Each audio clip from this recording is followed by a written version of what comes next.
Bill Shorten accused of colluding with New Zealand MPs over Barnaby Joyce citizenship issue. Foreign Minister Julie Bishop has accused Bill Shorten of treacherous behavior over the latest development in the federal parliament's citizenship crisis. Deputy Prime Minister Barnaby Joyce revealed yesterday he was a dual New Zealand citizen, but argued he was still eligible to sit in Parliament and asked the High Court to make a ruling.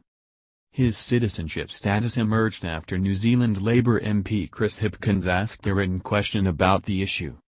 Shadow Attorney General Mark Dreyfus revealed late today that it was a staff member in Senator Penny Wong's office who prompted the questions.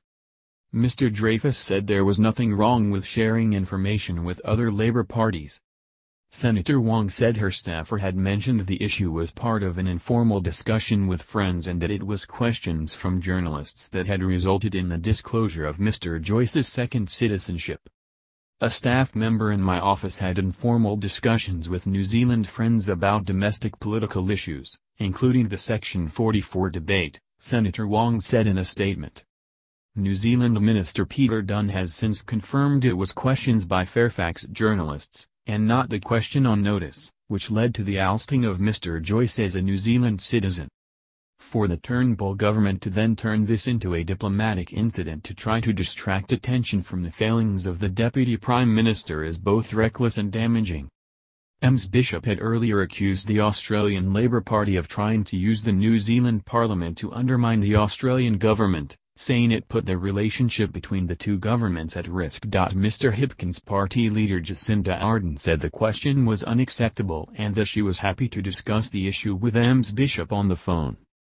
From my perspective, we've made it clear it shouldn't have happened, but ultimately it was questions raised by the media that caused this situation, rather than questions from us, she said. I wanted to make clear our level of involvement because we've been implicated far beyond what we should have been. Ms. Ardern said it was highly regrettable that the Australian Foreign Minister Julie Bishop has chosen to make false claims about the New Zealand Labour Party. She invited Ms. Bishop to call her to clarify matters. I greatly value New Zealand's relationship with the Australian government. I will not let false claims stand in the way of that relationship, Ms. Ardern said. I have also contacted the Australian High Commission to register my disappointment and will be meeting with the High Commissioner later today. Senator Wong, Labour's Foreign Affairs spokeswoman, said the party was deeply disappointed that Ms. Bishop has been prepared to risk relations with our close friend and ally.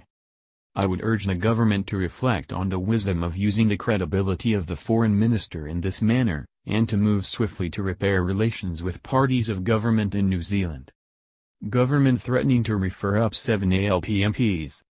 Prime Minister Malcolm Turnbull has told his party room Mr. Shorten wants to steal government by entering into a conspiracy with a foreign power.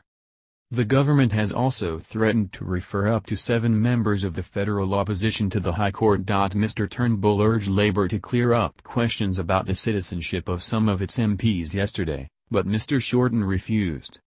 Senior Cabinet Minister Christopher Pyne said earlier today there were question marks over 7 Labour MPs and he has not ruled out asking the High Court to rule on at least some. The 7 Labour members include 4 who Mr. Pyne targeted yesterday: Susan Lamb, Tony Zappia, Justine Key, and Maria Van Vekenau. The other 3 are Tanya Plibersk, Penny Wong, and Anthony Albanese. Mr. Pyne called on them to produce documents to show they had successfully renounced citizenship of other countries. All they need to do is produce the evidence that they are qualified to be in the House of Representatives, that they've renounced their citizenship successfully, he said. The Labour Party needs to produce the evidence or the government will obviously consider its options. Federal Labour insists it is confident that all its MPs are eligible, but it is refusing to release any documents to back the claim.